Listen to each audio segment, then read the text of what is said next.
జర్ర ఎండలకెళ్ళి ఇంట్లోకి రాగానే కథం ఇక ఎవ్వరు చూడు లట్టుకున్న ఫ్రిడ్జ్ డోర్ దియ్యా సట్ట సట్ట బాటిల నీళ్ళు తాగా.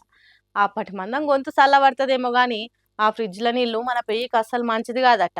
ఆగో, ఏంది పిల్ల నువ్వు కూల్ డ్రింకులు వద్దంటావు, ఐస్ క్రీమ్లు వద్దంటావు, ఆఖరికి ఫ్రిడ్జ్ల నీళ్ళు కూడా తాగకంటావు, మళ్ళీ ఏం తాగాలి అంటారా? అయితే ఇది చూడు చూపిస్తా.